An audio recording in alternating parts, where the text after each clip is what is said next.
Welcome to the AI Research Roundup. I'm Alex. Today we're looking at a paper from the Hugging Face trending list, published on February 6th, 2026, just 3 days ago. It introduces a new evaluator called consequence-based utility, which outperforms standard reward models on research-level math, improving the top 1 accuracy for the GPT OSS 120B model from about 67% to 76%. The paper is titled, Judging What We Cannot Solve, a consequence-based approach for oracle-free evaluation of research-level math. And, as we'll see later, the ability to verify solutions that the model itself cannot generate is a major step forward for automated scientific discovery. Figure 1 illustrates the core mechanism, which the authors call consequence-based utility. On the left, the diagram shows the prompt setup. The system takes a target question and a candidate solution, then instructs the model to assume that solution is valid in order to solve a related, verifiable problem called a neighborhood question. On the right, the solver, here GPT OSS 120B, uses these candidates as guides. Because candidate 1 leads to a higher success rate on the neighborhood questions than candidate 2, the system concludes that candidate 1 is the better solution. To rigorously test this utility metric, the authors curated a dataset called EXPERTMATH. Table 1 compares its difficulty against established benchmarks like AIME25 and IM-Proof Bench. The performance gap is striking. While advanced models like Gemini 3 Pro and GPT-5 score above 90% on AIME, their accuracy plummets on EXPERTMATH to just 47 and 36% respectively.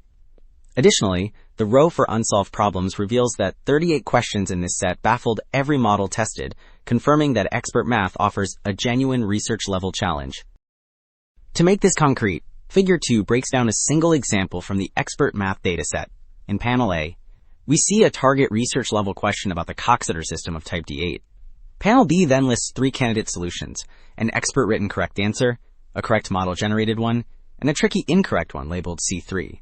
This third option makes a subtle conceptual error by conflating distinct properties, which is exactly the kind of mistake that fools standard judges.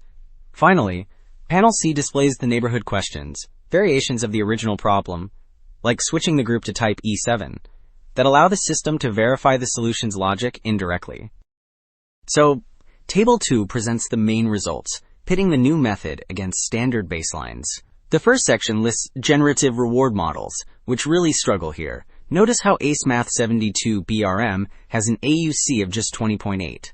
In the middle, standard LLM judges improve on this, but the bottom section shows that consequence-based utility consistently wins out. For the GPT OSS 120B model specifically, switching to this new evaluator boosts the top 1 accuracy from 67% to over 76%, confirming that verifying consequences is more reliable than direct judging. Alright, Figure 3 explains the source of these gains by plotting reliability against question difficulty. The vertical axis shows the mean score gap, which represents how clearly the evaluator separates correct answers from wrong ones. In the top chart for the 120B model, look at the red line for the standard LLM judge. As problems get harder on the right, that line plummets, meaning the judge loses its ability to distinguish truth. In contrast, the blue line for consequence-based utility climbs, proving it remains robust even on the toughest research questions. Well, Figure 5 digs into why the new method works so well by breaking down how it scores different solution types across 4 models. The most critical difference appears in the wrong category on the right of each plot. Take the bottom right chart for QN 3235B. The red bar shows the standard LLM judge rates incorrect solutions above average 53% of the time, likely fooled by their style. However, the blue bar for consequence-based utility drops this to just 8%. This proves the method effectively filters out answers that look right but fail mathematically, while also boosting the scores of valid, human-written solutions shown in the middle columns. Wrapping up, 2 takeaways stand out.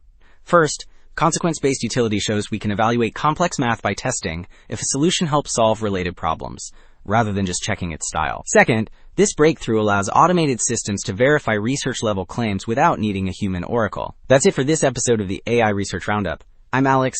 Thanks for listening.